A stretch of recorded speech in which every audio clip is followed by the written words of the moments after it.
Oi? Quem aqui não sabia que Genilton era eu, levanta a mão, por favor. Pronto. Então vamos lá. Para os alunos do curso de teologia, eu quero dizer que o Padre Johnny colocou como prova para mim participar aqui, falando um pouco de São José, dos aspectos históricos. Vou ganhar ponto no curso. O Padre Johnny me fez um convite na semana passada, né? E inicialmente eu pensei muito, ponderei muito, se eu tinha capacidade ou não de estar aqui, né? Mas antes mesmo de pensar, refletir sobre a capacidade intelectual de estar aqui para falar com vocês, eu pensei que eu não podia dizer não para um padre que nunca diz não. Então me preparei o máximo que eu pude para estar aqui com vocês.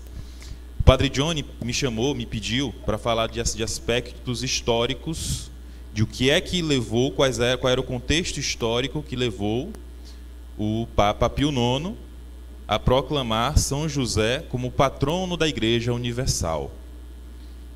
E ele fez isso, quando o Padre Johnny fez isso, né, acredito que ele tenha feito, porque eu citei para ele uma vez que eu sou formado em História, por isso que ele pediu para falar do aspecto histórico.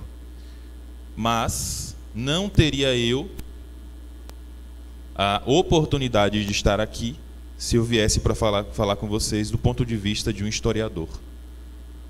Porque o que as faculdades ensinam hoje não nos dá o direito de falar da igreja. As faculdades hoje não nos ensinam a buscar a verdade. Eu, há 10 anos atrás, recebi um diploma de graduado em História, licenciado em História. E ali encerrava-se uma carreira de estudos. Só que a lacuna continuava muito forte em meu coração. E eu percebia que não podia encerrar ali. E eu comecei a tentar me jogar para as pós-graduações, para a tentativa de mestrado e doutorado.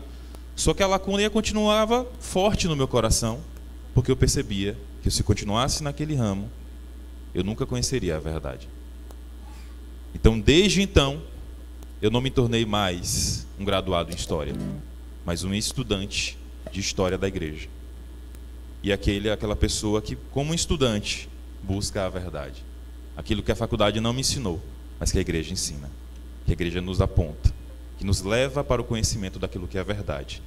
E do ponto de vista de um estudante, eu quero iniciar, né, pedindo a vocês que rezem uma Ave Maria por mim, para que a gente consiga trazer aqui os aspectos que são necessários sobre a vida de São José. Ave Maria, cheia de graça, o Senhor é convosco. Bendita sois vós entre as mulheres, e bendito é o fruto do vosso ventre, Jesus. Santa Maria, Mãe de Deus, rogai por nós, pecadores, agora e na hora de nossa morte. Amém.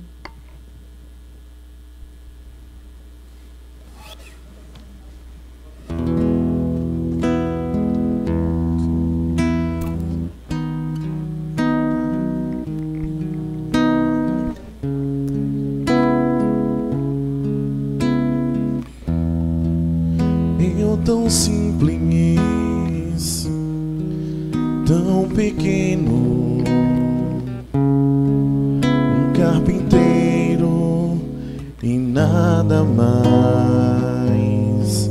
Mas meu Deus olhou pra mim e me escolheu pra ser pai do filho seu. Eis-me aqui, faça-se em mim o teu querer. Sou teu José, simples José, e nada mais.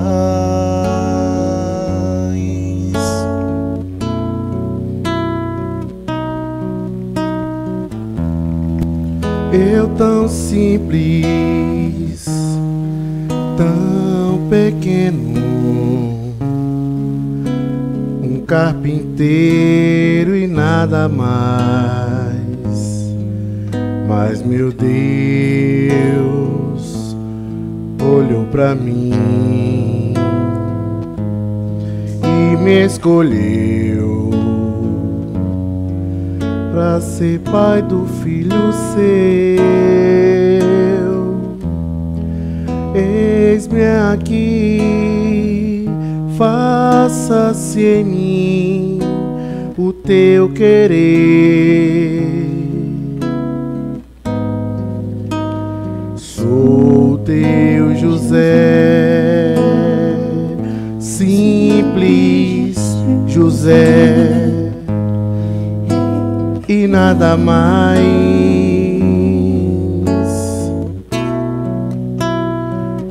Eu sou escravo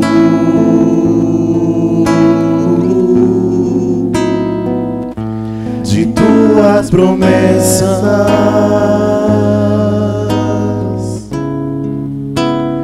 feito pra amar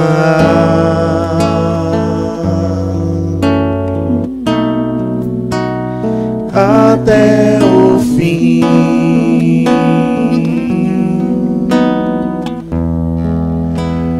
Eu sou escravo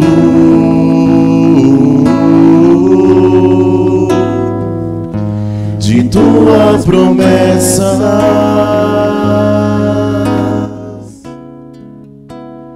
e sou feliz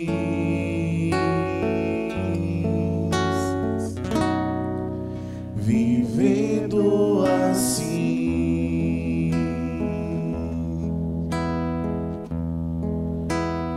Eu sou escravo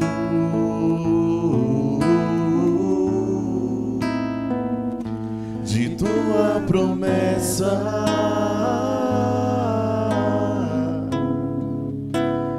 feito pra amar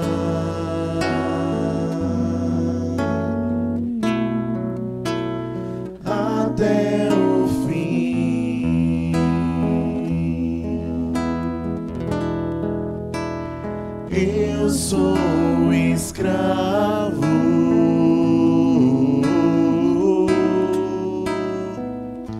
de tua promessa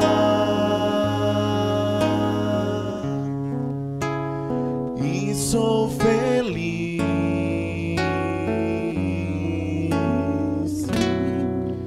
vivendo assim.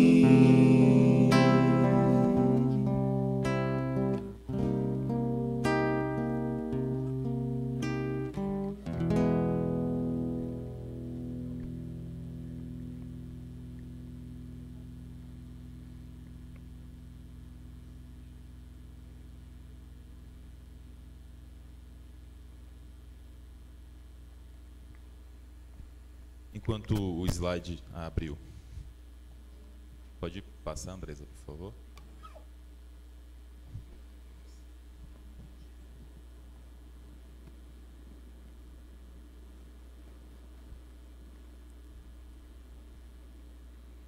Eu vou precisar dos slides porque algumas pessoas que já me conhecem sabem que eu gosto de conversar demais e o Padre Johnny me deu tempo hoje, então eu vou tentar me prender um pouco aqui. Eu vou dividir essa apresentação em 3 aspectos apenas, né? Então, São José, o patrono da Igreja Universal, os aspectos históricos, tanto da proclamação de São José como patrono, quanto também os aspectos históricos, né, tão relevantes assim que a gente não podia deixar de falar da vida mesmo de São José, que é a história dele, né? A biografia de São José, uma biografia bem vivida. Pode avançar. Isso. Então, quem foi o Papa Pio IX? É necessário que a gente fale, né? Ele nasceu em 1792, no dia 13 de maio. Seu nome de batismo era Giovanni Maria Mastai Ferretti e foi ordenado sacerdote em 1819. Em 1828, depois dele pensar bastante, ter estudado muito, ele decidiu ser sacerdote, né? Então, estudou e foi ordenado. E já aos 36 anos de idade, ele foi ordenado sacerdote em 1819. Nasceu em 1792, ordenado em 1819, e aos 36 anos de idade, ou seja, em 1828, ele foi sagrado bispo, e em 1840, cardeal. E em 46 já foi, no conclave, eleito papa e escolheu o nome Pio IX, né? Os grandes marcos do seu pontificado, além da... Acho que ficou ruim aqui, né? Porque eu fico olhando para vocês e para cá. Deixa eu ver se eu consigo virar assim, se fica melhor. Além da promulgação de São José como patrono da igreja, ele definiu, foi ele também que definiu, também no dia 8 de dezembro, não por acaso, né? Foi escolha dele, o dogma da Imaculada Conceição, em 1854. Ele também era muito missionário, enviou missionários para o Polo Norte, para a Índia, para a Birmânia, para a China e Japão. E também fez a promulgação do Syllabus Errorum. E ele já começou ali a falar, né, a falar muito sobre os perigos do modernismo, que seriam combatidos mais fortemente pelo Papa Pio X. Foi ele que conclamou o Concílio Ecumênico Vaticano I, que foi o ápice do seu pontificado, que durou de 69 até 70. Em 1870, acaba o poder temporal da igreja, e ele se encerra-se no Vaticano, e considera-se prisioneiro e encerra-se no Vaticano. Ele falece em 1878, e o pontificado dele foi o segundo pontificado mais longo da história, perdendo apenas para o pontificado de São Pedro. Para vocês perceberem, porque ele também foi bispo muito novo, cardeal muito novo e também papa muito novo. Pode passar, Andresa, por favor. A proclamação. No dia 8 de dezembro de 70, ou seja, 8 de dezembro agora, a gente celebrou 151 anos dessa data.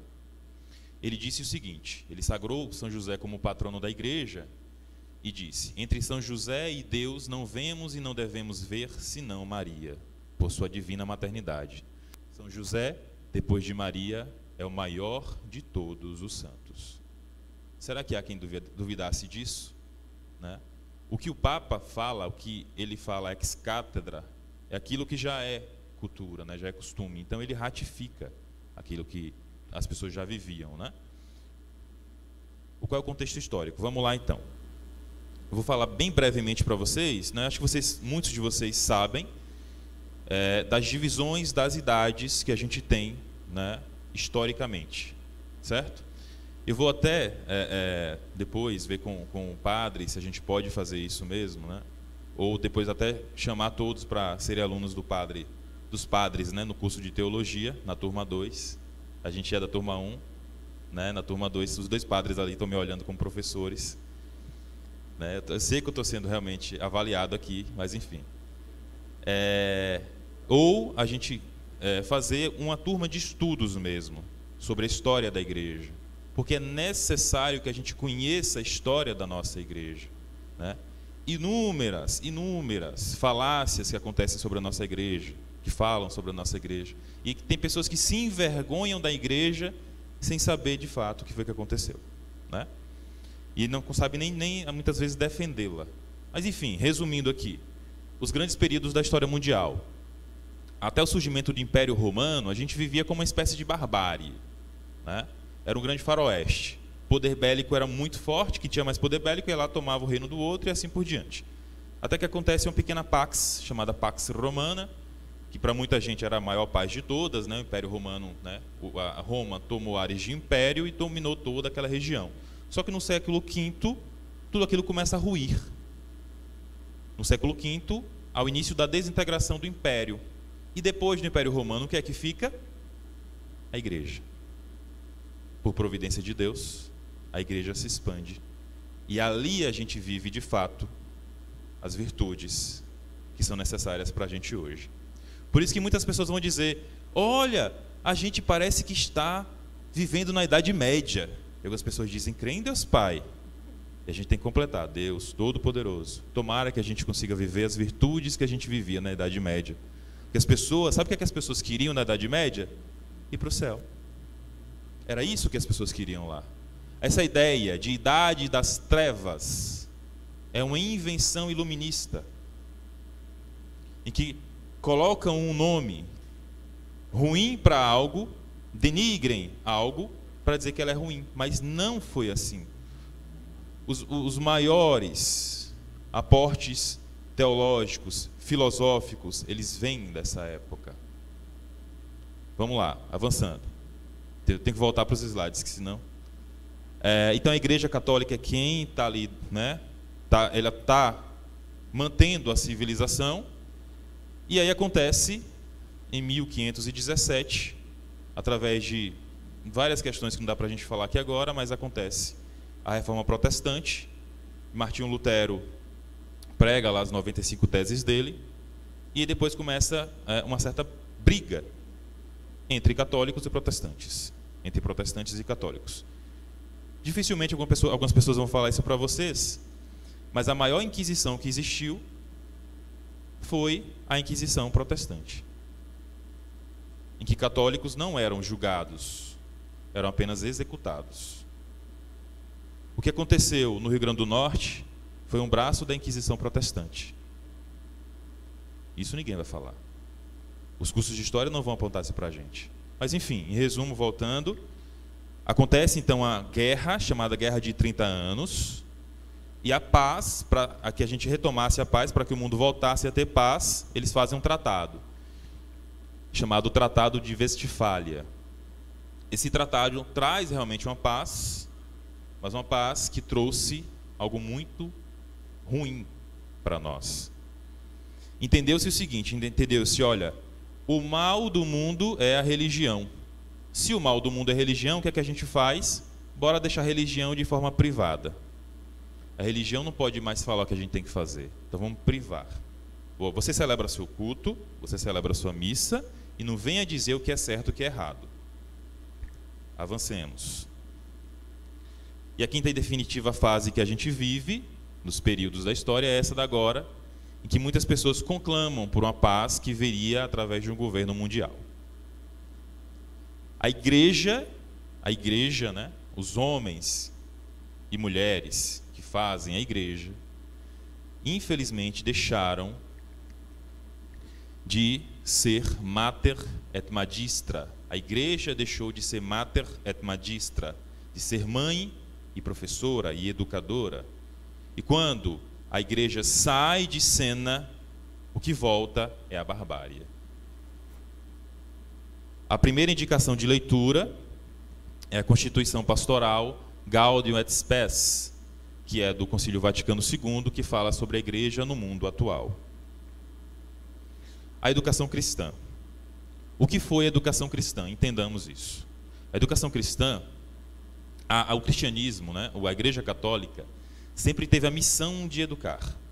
Quando a gente vê, por exemplo, por que é que a igreja do Bom Jesus da Glória aqui é rodeada de grades?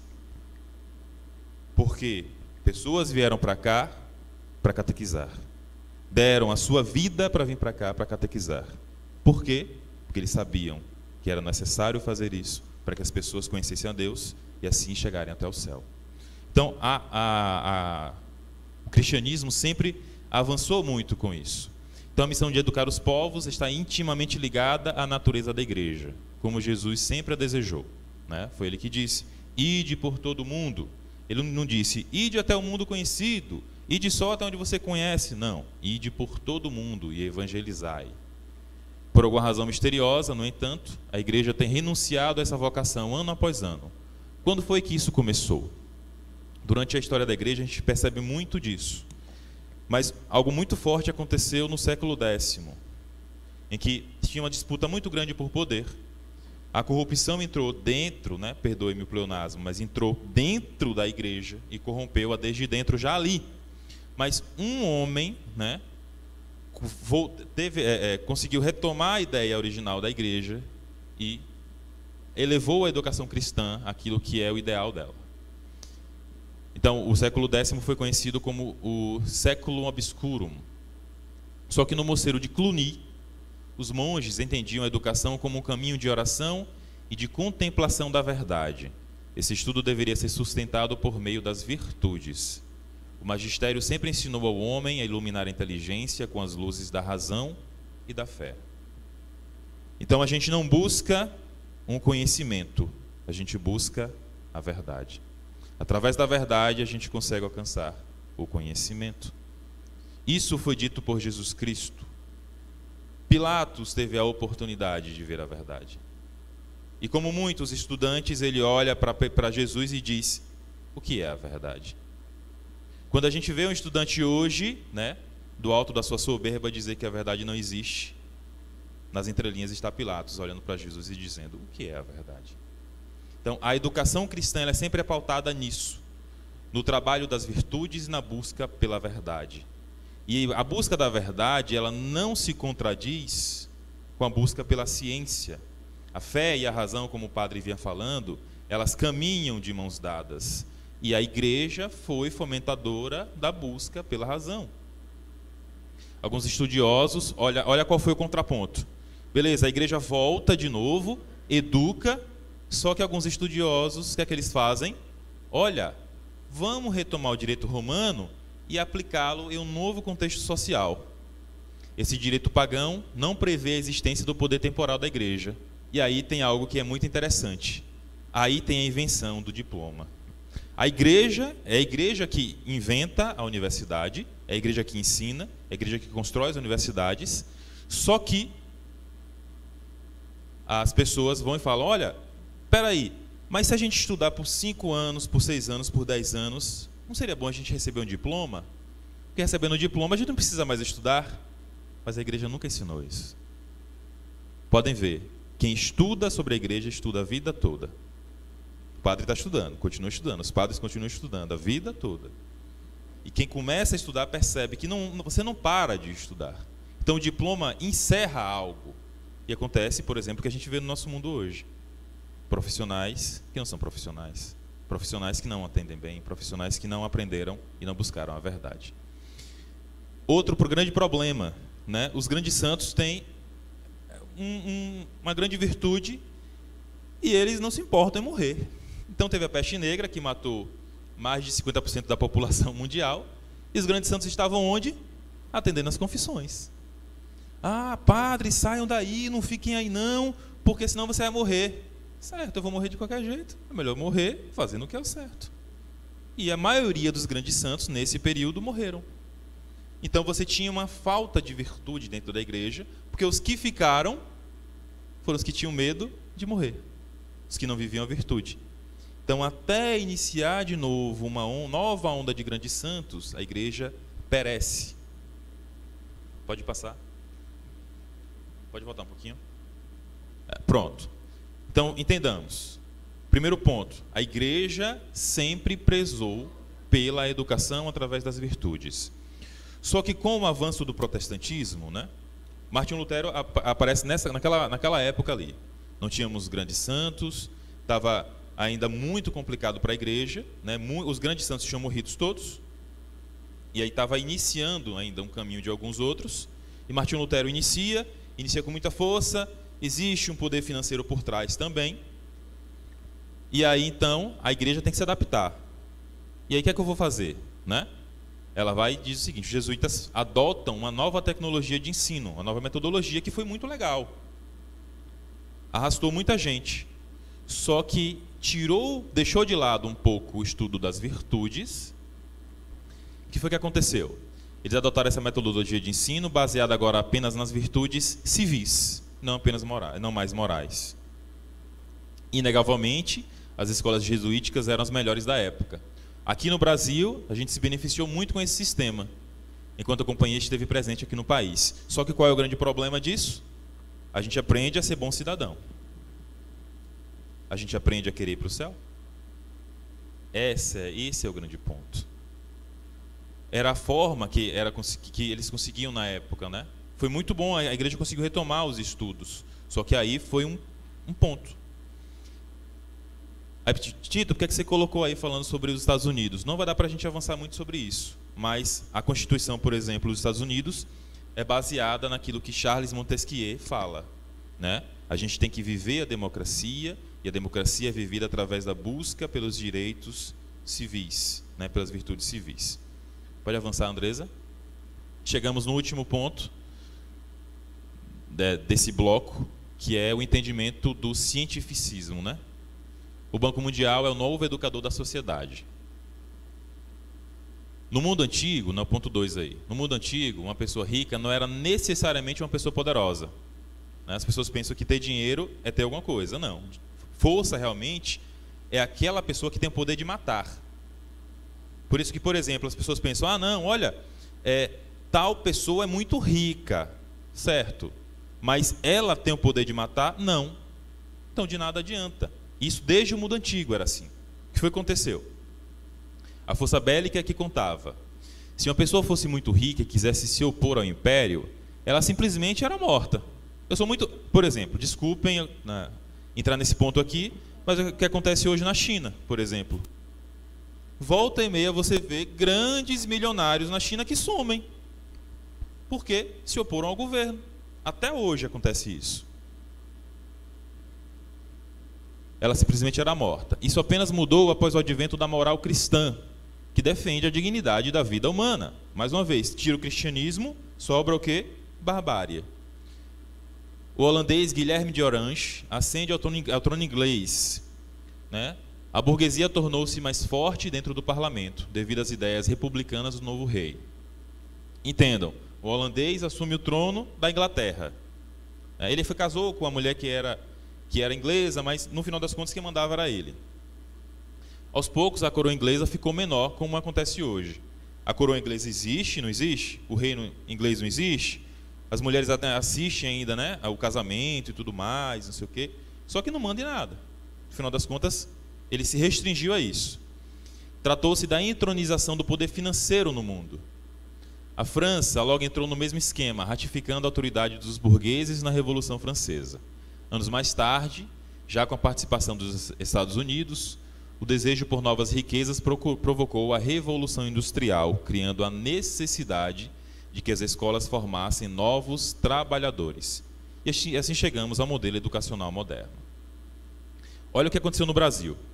A pedagogia moderna está toda voltada para o mercado de trabalho.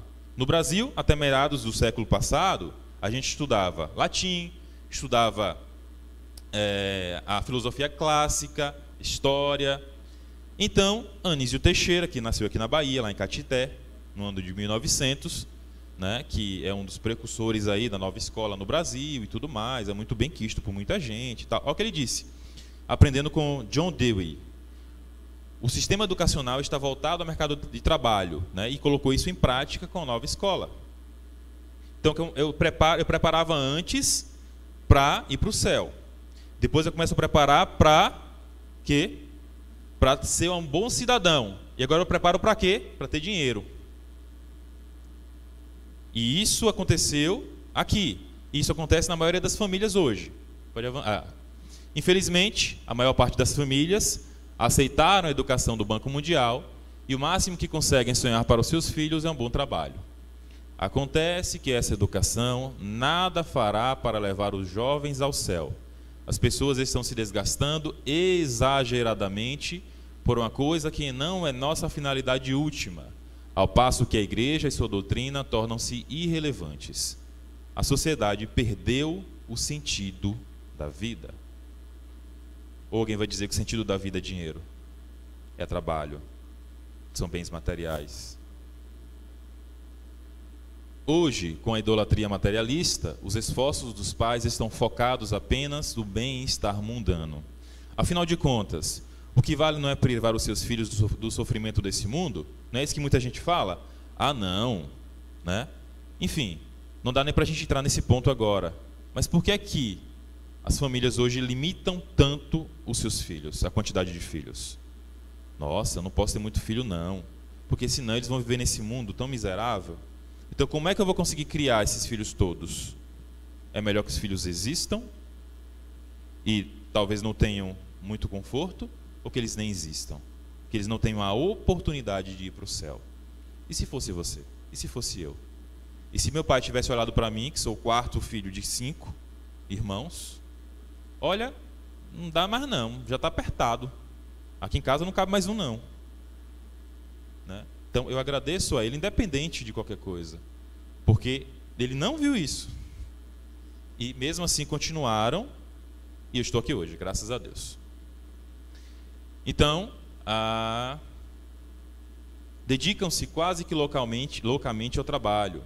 Se o bem-estar econômico é o que vem em primeiro lugar, logo os deveres espirituais tornam-se um peso para eles que pode ser deixado de lado. O que é que Nosso Senhor nos diz, lá em Mateus 6,33, buscai primeiro o reino de Deus e a sua justiça, e todas essas coisas vos serão dadas em acréscimo. Um outro ponto que o padre pediu para eu falar com vocês hoje aqui foi sobre a Revolução Francesa. A Revolução Francesa, as ideias do iluminismo estavam muito fortes naquela época ainda, né? Ainda hoje estão, né? E isso foi uma das razões que fez com que o Papa declarasse, né, São José como padroeiro. A Revolução Francesa e o genocídio. Isso a gente não vê nos livros de história. Nos livros didáticos, então, a gente vê menos ainda. O primeiro genocídio moderno aconteceu na França, com a Revolução Francesa, em 1793. Foi levado a cabo por apóstolos do iluminismo, modernos e progressistas, e teve por alvo camponeses católicos da região francesa da Vendéia. Ao menos 300.000 pessoas foram massacradas naquele período, e os intrusos que se negavam a fazer o serviço eram baleados ou completamente desacreditados. Isso foi um dos casos, lá em Vendéia. Eu não lembro agora se foi Stalin que disse isso. Eu acho que foi. Foi um dos revolucionários russos lá. Eles falaram que eles tinham que se espelhar em Vendéia para conseguir matar tantas pessoas no comunismo. Não sei se vocês sabem, mas o comunismo matou mais de 100 milhões de pessoas. Isso durante o século passado e continua matando ainda hoje. Poucas pessoas sabem, mas na China ainda hoje tem campo de concentração. Muitos cristãos hoje são perseguidos na China. Isso é daí. Surge aí com essas ideias do iluminismo. Liberdade, igualdade e fraternidade. Deixa eu pegar rapidinho aqui um livro que eu esqueci para poder mostrar para vocês.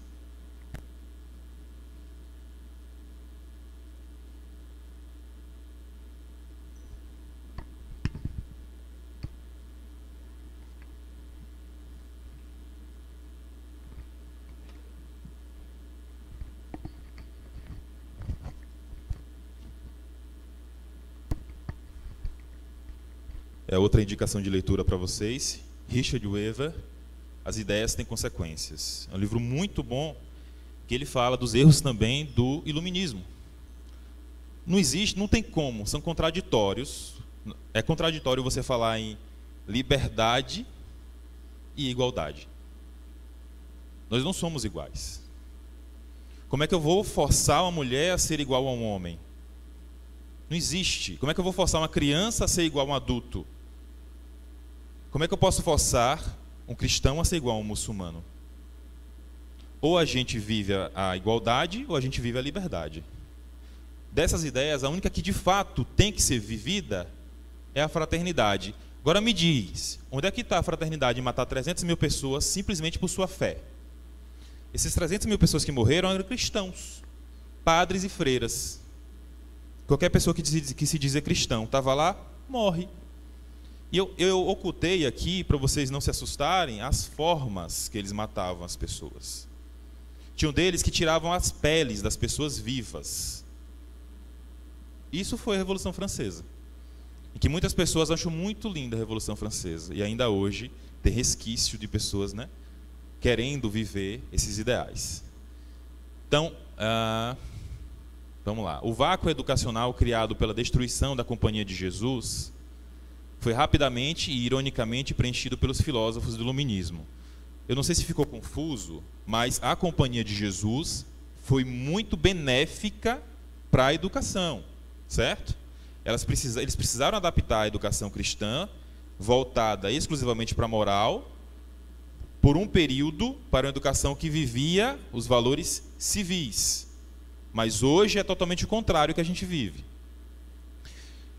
A primeira geração que cresceu sem a influência dos jesuítas atingiu a maioridade em 1789. Os abusos que viriam a marcar a Revolução, incluindo a execução em massa de sacerdotes e freiras, foram apoiados por intelectuais educados com os panfletos caluniadores de Diderot, repletos de mentiras pornográficas sobre as vidas secretas de monges e freiras. Quem nunca viu, assistiu um filme, uma novela, uma série, em que de lá dizia que existia uma freira, que ela foi trancada num convento pelos pais que não queriam que ela casasse com um príncipe encantado? Vem daí essa história também.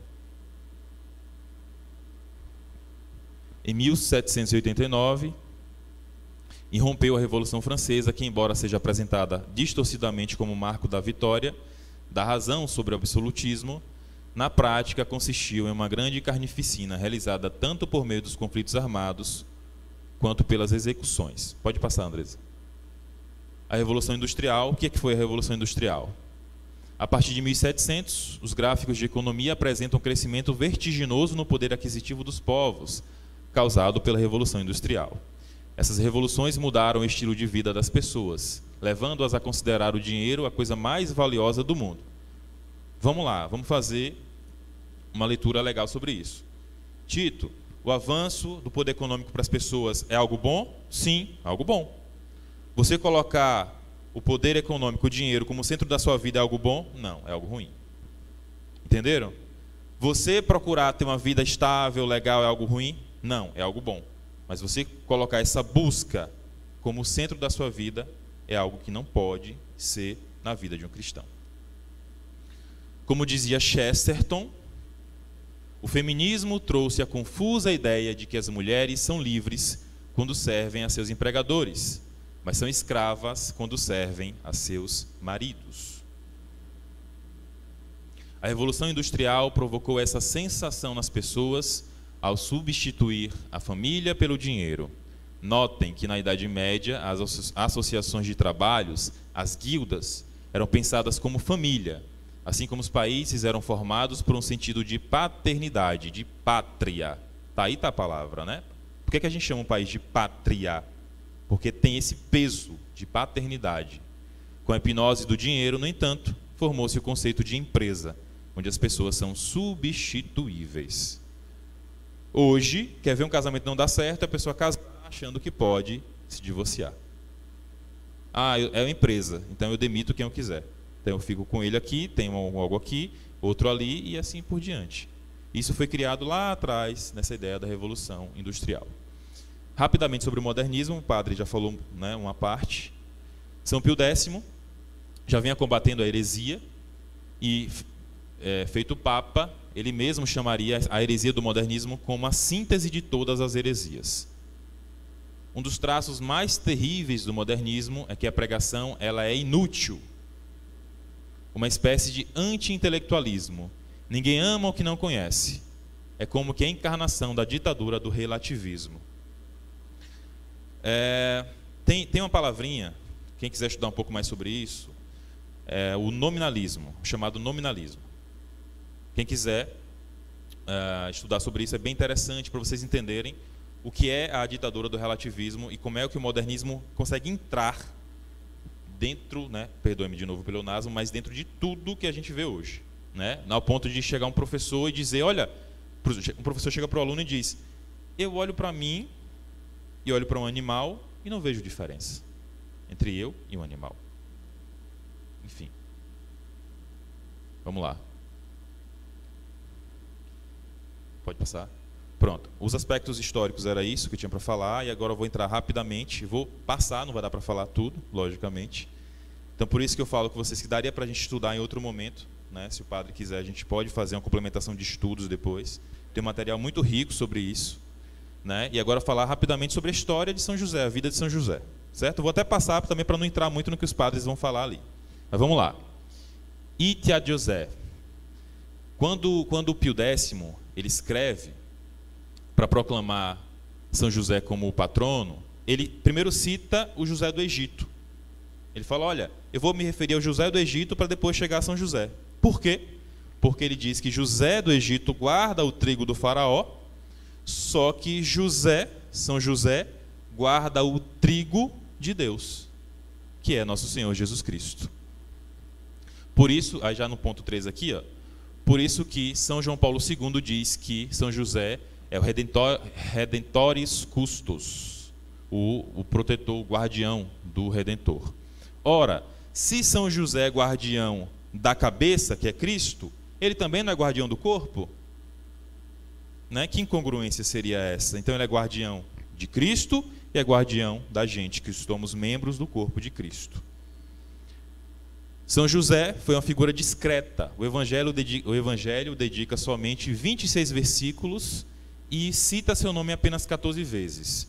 É um santo envolto em silêncio, que assim ficou pelo menos até o século XVI. E por que mudou? Por uma grande santa.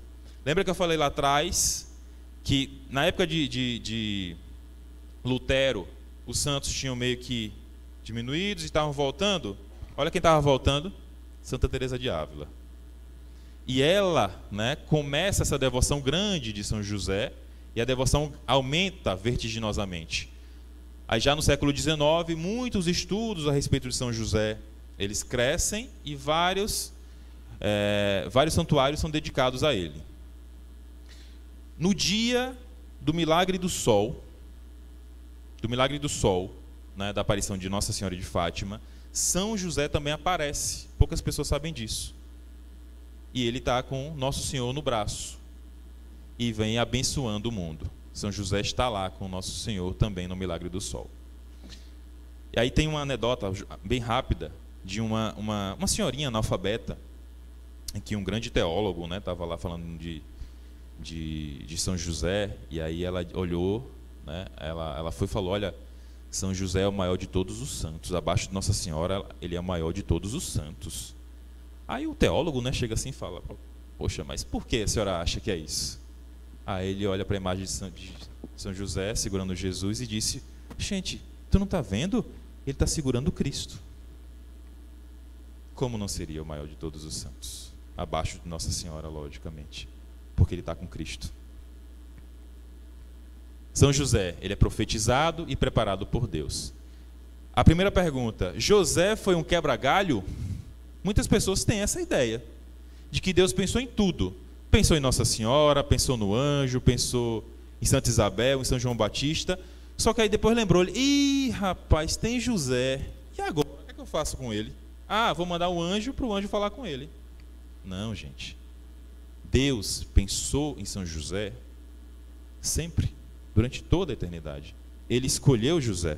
José foi separado para ser o pai de Jesus.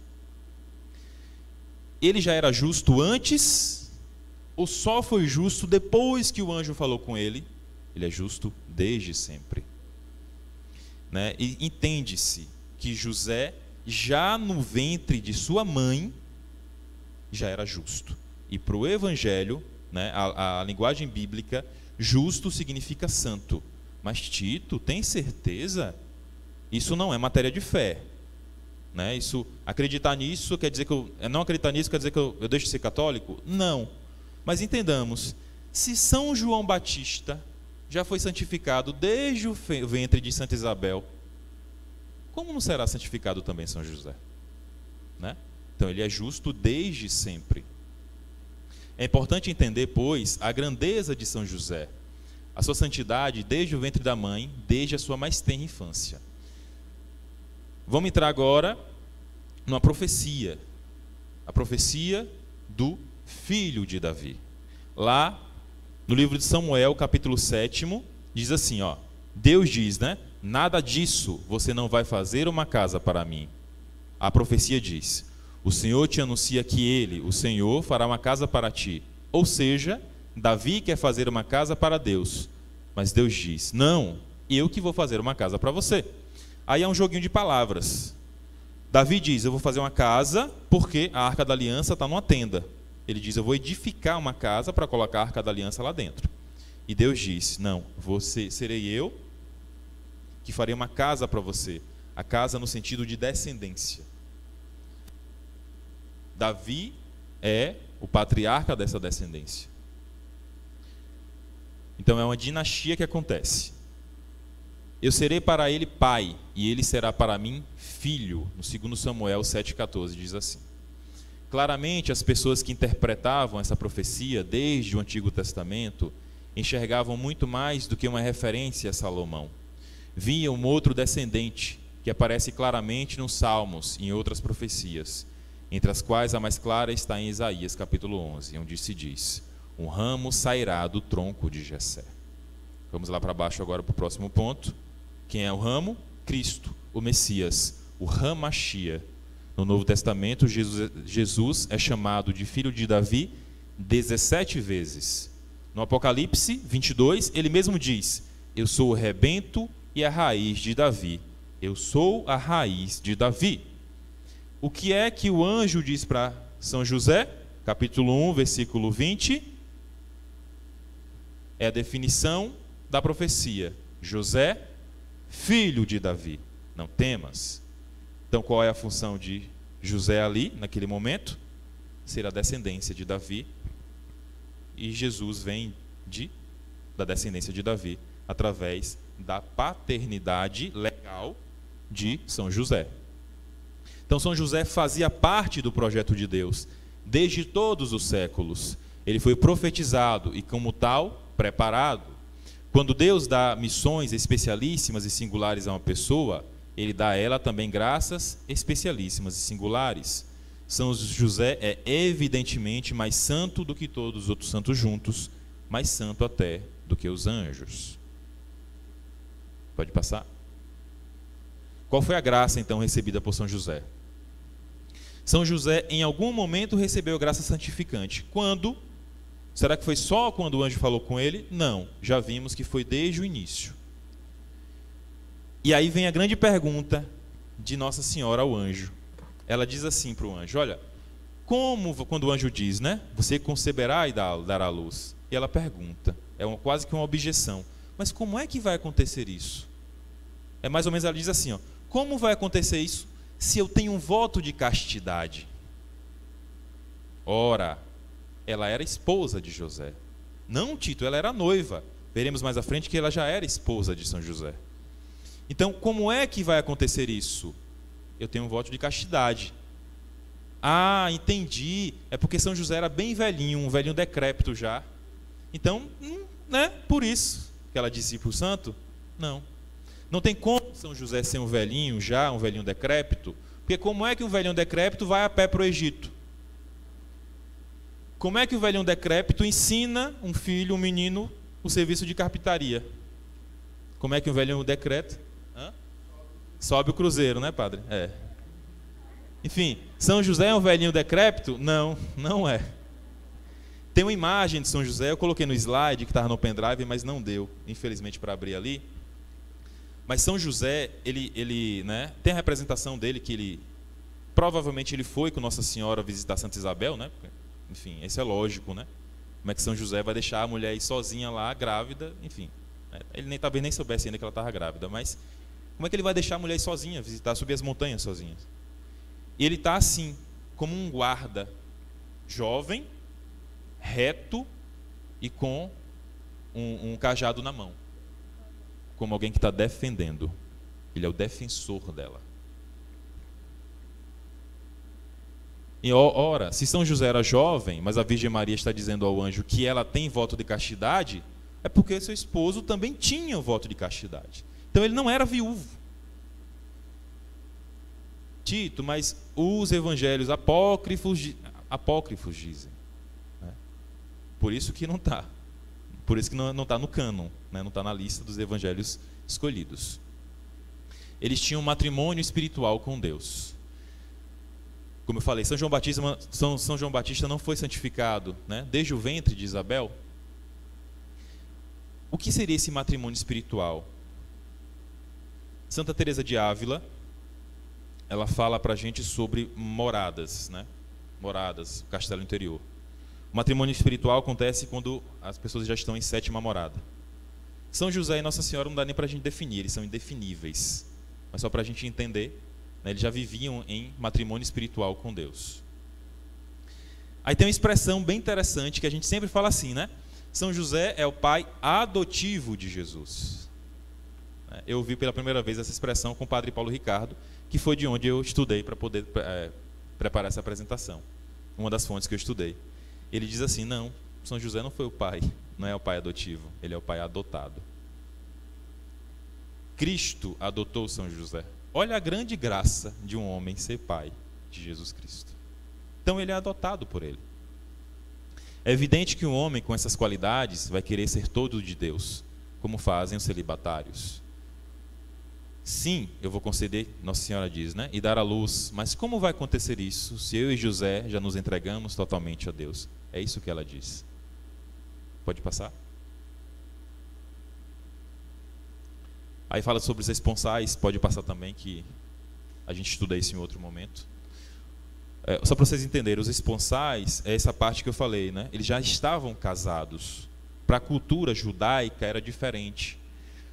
O casamento lá era em 2 níveis, 2 pontos. Primeiro, eles ratificavam a união, e depois o marido ia na casa da noiva, da esposa, pegava e levava para sua casa. Só que eles já podiam ter relações. Então, mesmo no primeiro ponto, na ratificação do matrimônio, eles já podiam ter relações sexuais. Então, ela poderia estar grávida. Ela podia dizer para o anjo, beleza, então tudo bem, né, eu vou me juntar com meu marido, a gente vai fazer um filho. Mas não, ela diz, como é que isso vai acontecer? Né? Se a gente tem um voto de castidade. Então, isso são os esponsais. O drama de São José. São José foi né, provavelmente ele foi para a casa de Santa Isabel com a Santíssima Virgem, e pode ser que ele tenha descoberto lá a gravidez. E ele não descobriu pela voz, pela palavra de Nossa Senhora. Santa Teresinha diz, por que aqui? Ela imagina, né? Por que aqui? Por que aqui Nossa Senhora não disse? Poxa, mas o homem está ali do lado, sabe? Vê a mulher grávida, por que ela não disse para ele? Aí Santa Teresinha diz, aquele silêncio de Maria ensina a onipotência de uma alma orante. Confia e espera somente no céu. As almas enamoradas de Cristo confiam e esperam somente nele. Houve ali um momento de provação para São José. E por que que Deus deixou isso? Para que São José sofresse desse jeito. Essa foi a participação de São José no sacrifício de nosso Senhor Jesus Cristo. Essa foi a sua noite escura, como nos diz São João da Cruz. Teria uma citação, mas vamos adiante. Tem 3 posições para isso. Rapidinho, viu, Andresa? Peraí. 3 posições para isso. Tem a visão de Santo Ambrósio, que diz que provavelmente São José duvidou de Nossa Senhora, mas Santo Tomás diz que os justos não fazem isso. Então ele já nega.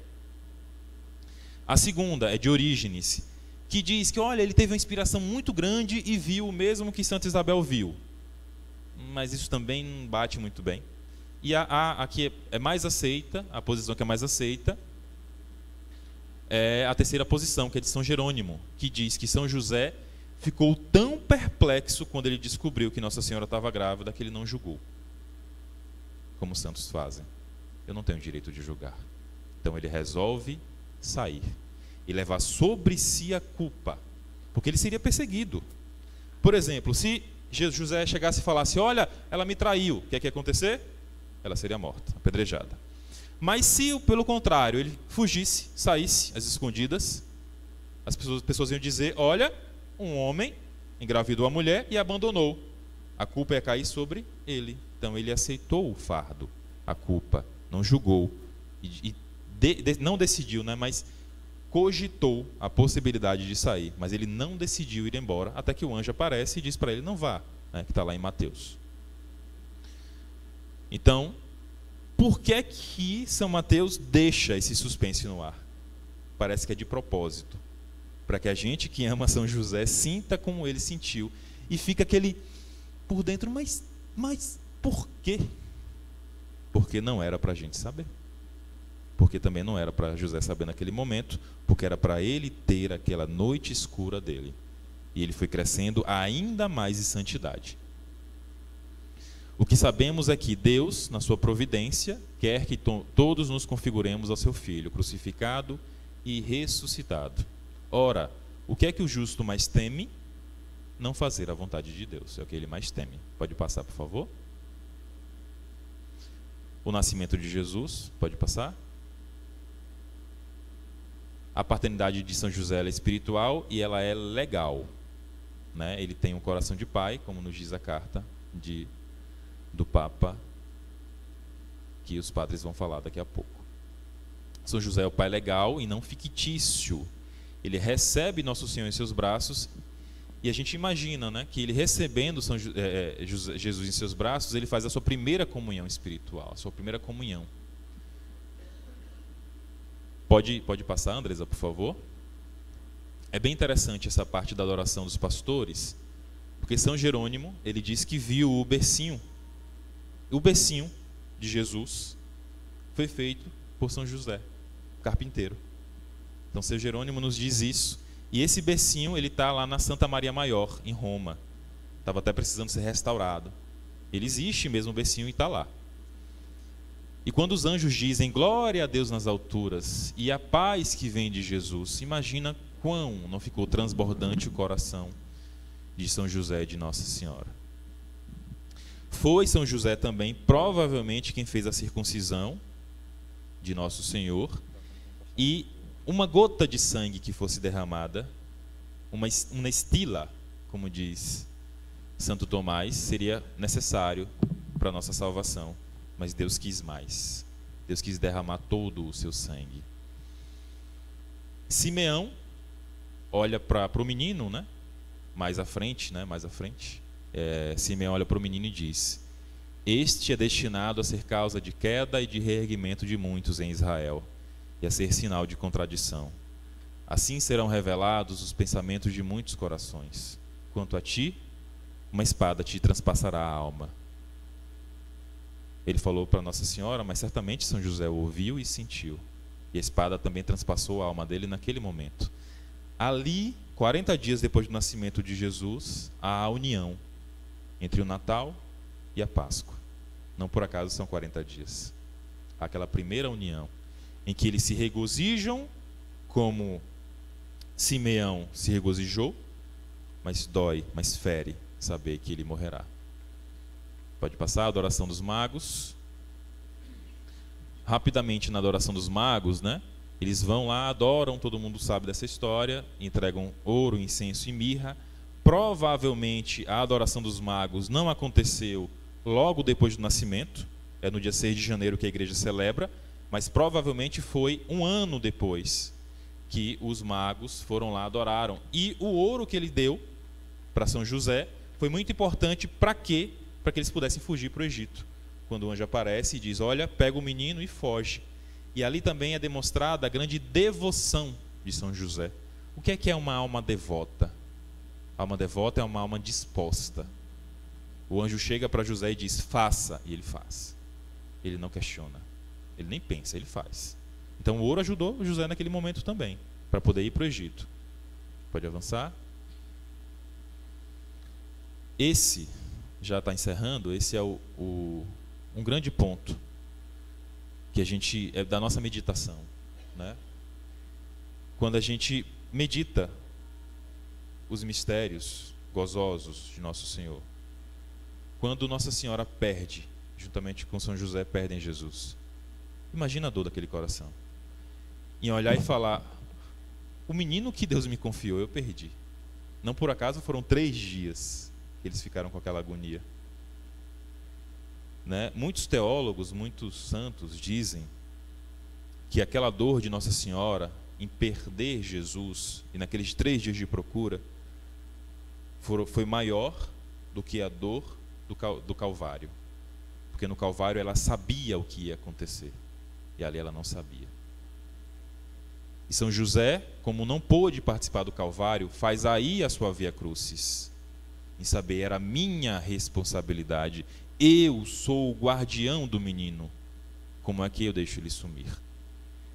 E também é apontado que o menino era submisso a ele, não porque tinha que ser submisso, mas por obediência.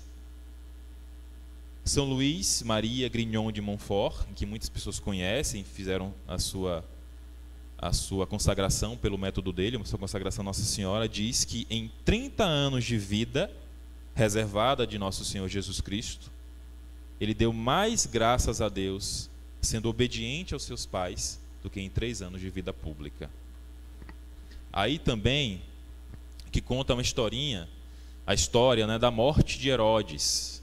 Herodes, né, era um grande sanguinário, morre, e historicamente algumas pessoas até dizem que a Igreja Católica conta os anos errado, porque eles sabem, através da morte de Herodes, que Flávio Joséfo, que era um historiador, disse que Herodes morreu quando teve um grande eclipse. E esse grande eclipse foi no ano 4 a.C. Opa, como é que Herodes pode morrer? Herodes que mandou matar Jesus quando criança. Como é que Herodes pode ter morrido no ano 4 a.C., sendo que Cristo não bate? Né? Tem até um livro na faculdade que a gente estuda, né, que tem essas contendas aí, chamado Ano 1000. E no Ano 1000 ele fala sobre isso. Só que estudos mais modernos já dizem que teve um eclipse maior ainda entre o ano 1 e o ano 0. Então, praticamente, de fato, no ano que Jesus nasceu. Depois que Herodes morre, tem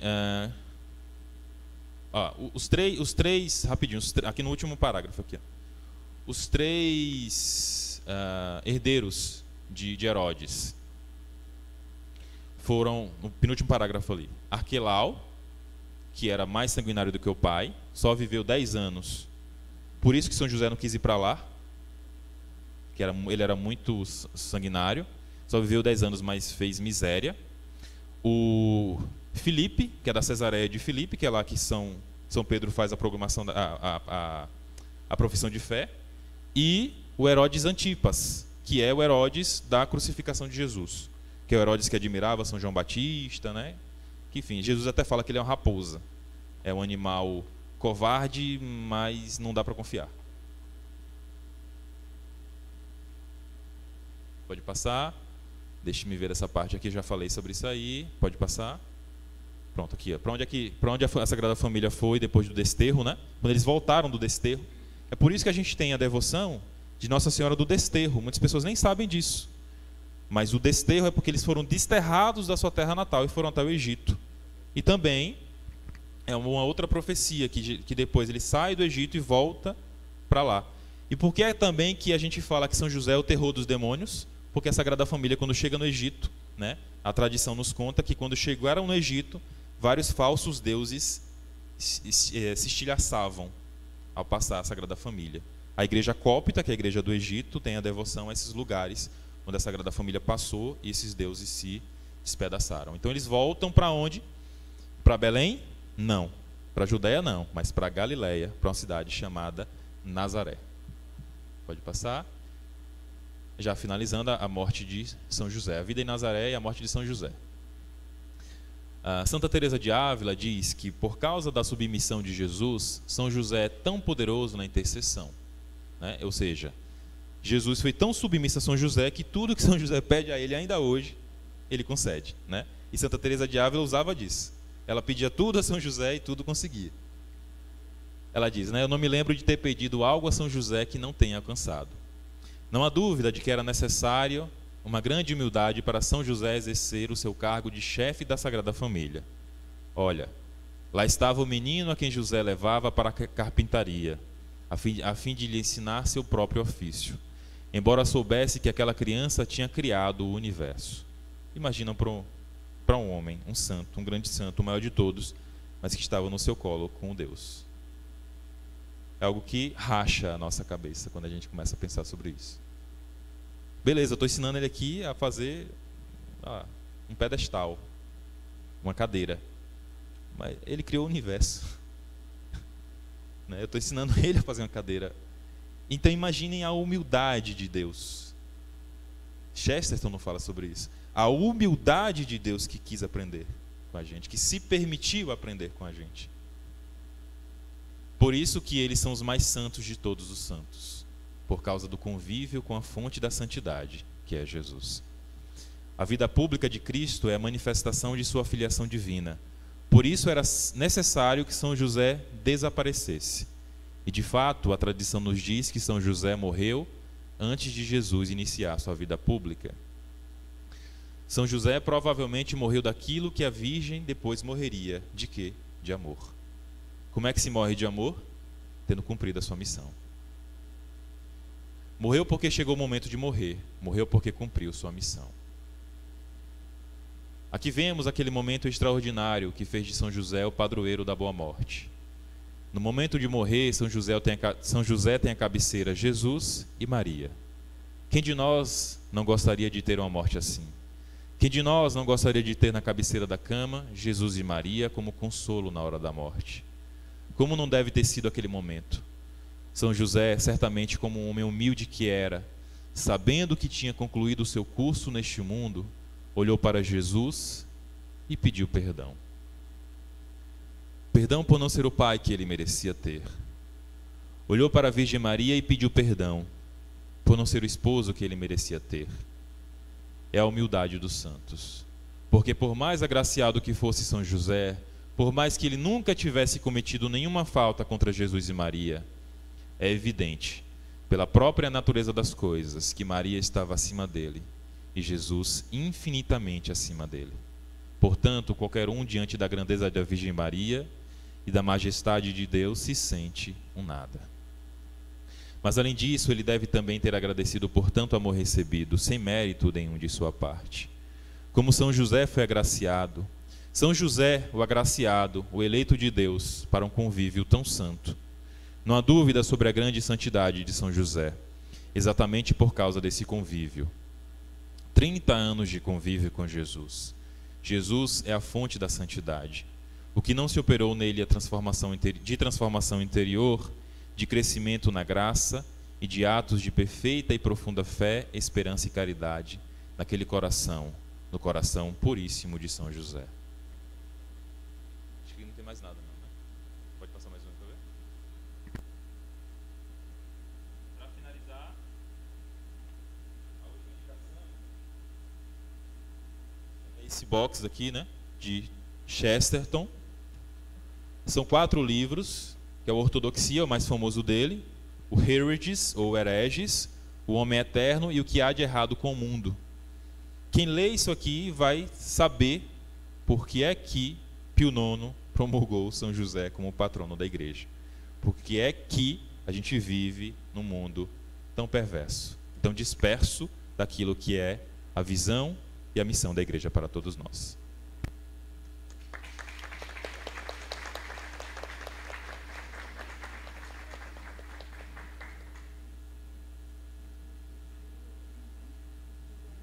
Que maravilha, que beleza, que profundidade, e como nos animou a, como disse ele mesmo, a procurarmos ainda mais nos aprofundar nesses temas. Então Deus o recompense por tanta bondade para conosco. Então, Pio IX viu o mundo nessa situação e a saída dele foi fazer o que as Sagradas Escrituras sugeriam. Ora, se no Egito, quando teve a grande carestia, a grande fome, o imperador dizia: vão para José, no mundo atual, diante dessas dificuldades que nós vimos com clareza, Pio IX disse: vamos pedir a São José. E o que foi que Papa Francisco fez na pandemia? Diante desse problema, diante dessa dificuldade, vamos a José. E o que nós estamos fazendo aqui hoje, o tema desse congresso é Ide a José. Nós estamos também dizendo, olha, nós precisamos da ajuda de São José. Então vocês receberam, meus irmãos, a carta do Papa Francisco, Patris Corde, com um coração de pai.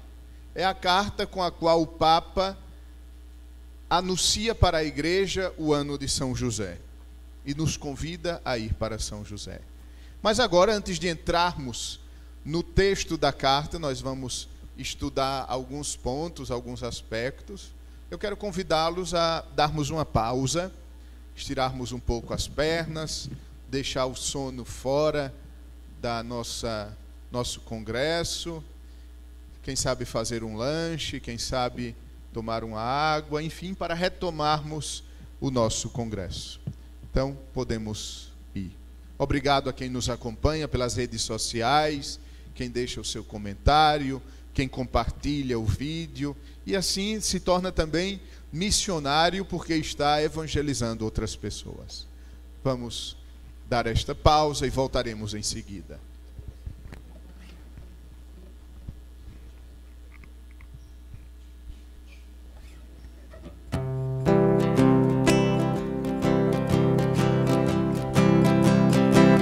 Eu sou fã de São José, pai adotivo de Jesus, que educou o Salvador. Sou devoto de José. Eu sou fã de São José, pai adotivo de Jesus, que educou o Salvador. Sou devoto de José. Silencioso, tão sensível, homem santo. Em um dia Deus me revelou.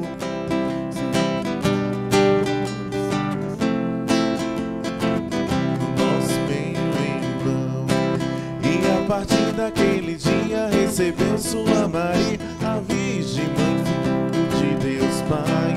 E defendeu a salvação do mundo no silêncio, castidade e modelo da sua fé. Eu sou fã de São José, pai adotivo de Jesus,